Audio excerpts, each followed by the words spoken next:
Hey everybody, welcome back to another exciting episode of Gardening at Crocs. Today we're going to do some uppotting. We're going to go over the whys, the hows, and the whens of uppotting. Let's start off with the whys. Why would you uppot? Well, one, look at these plants right here. They're getting a little bit too big for their britches. They're starting to see, you can start to see the roots kind of twirling around. So you want to try to keep them from getting root bound. When they're root bound, their roots don't spread out as much, and that prevents them from being a fully healthy plant. Promote roots. You want to be able to have a big, healthy root system on that plant. The healthier that thing is underneath, the better off you're going to be up top. Another reason why you want to uppot your plants is the soil that they come in. That when you're putting a soil into the seedling trays, that soil is not really meant for much nutrients. All that is to sprout the seed and to grow the seed.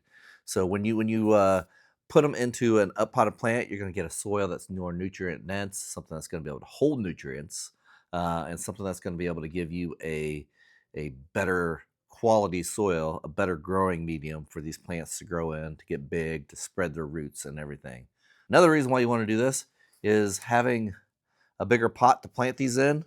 Then one of these little cells is going to give you a lot better moisture control when you're watering. You don't have to water near as much. The water seems like it's going to be more even. It just overall gives you a healthier plant. Imagine being confined in a little box all the time while you're trying to grow big. The bigger, the better, right? It's not always true, but that is true with these plants when they get to this certain size here. So, a couple things you want to know. When you want to plant these plants, you can see I got roots dangling down here. That's one way you can tell whenever you want to pot these plants. The other way you can do it is pull them out, and if there's got a big old ball of roots in there, then they're ready to be uppotted. Another way I do it especially with these broccoli, is just you can see it peeling over like that. That's just not good for them. They need to have a stronger root system. Another way that you can know when to plant these plants is when you got these leaves like this. This is a true leaf. These down here are not true leaves, and they can go bye-bye. But once you start getting your true leaves, that's a good sign you can start transplanting them. So what I like to do with these, I'm hoping not to have these in here too long, so I'm using these pots instead of these deeper pots this time. I'm just trying to save a little bit of soil. With my cold frame and stuff I have outside, I'm hoping to transplant these a little bit quicker than what I normally do. Otherwise, I'd put them in a bigger pot, just uppot them once. But you can uppot them as many times as you want. Just keep going as long as it'll allow you to keep as long as you got the room for it, I guess. So basically with the broccolis and most vegetables, you want to take them, get your potting soil fairly moist. Just dig yourself a little hole. Put that guy right back in there where you found it. You add a little bit more soil to this guy. And there you go. You're good to go. You're uppotted. Water. Keep it nice and moist. That's a key. And you're good to go. Don't forget to label it as well. These are Calabrese broccoli. So again, just take your pot.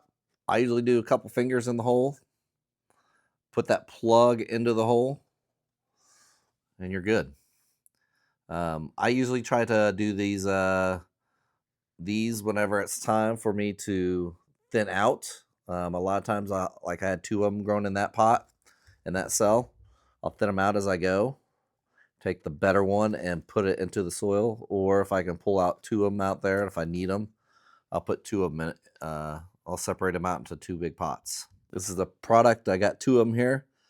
See, I just kind of gently take them and get them split apart as best I can. Try to keep those roots intact. And there, instead of one cell there, I got them in two big pots now. And these will take off and grow like crazy. So you might ask, are there any downsides to uppotting plants? The two that come to my mind right away is one, it takes up more space.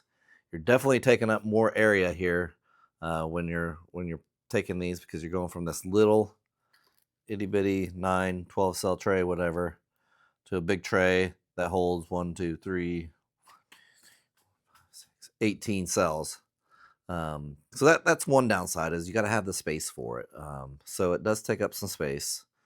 The other downside is it does take some time. But when you're stuck indoors in the middle of February, like it is right now, you know, it's kind of nice to have a nice little chore to keep that mind clicking and keep things busy inside, and keep yourself have high aspirations for the summer. I guess the other thing would be it does take a lot more dirt to uppot all these. But I have the space, I have the soil, and I have the want to do it right now. So these guys do look a little flimsy, but here in a day or two they'll perk right back up.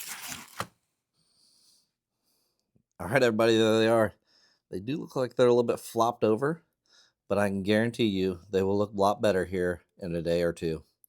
And they will start bouncing up and growing big and tall. If you guys like these quick little tips like this, like what I'm doing here, hit that thumbs up button, give me a like. Click that subscribe button for more content like this. I'll try to do some more quick little tips like this throughout the spring and the growing season. Leave me a comment down below. I love to have a conversation. How do you guys uppot yours differently? Is there something that you do differently? Let me know. Cheers, everybody, and God bless.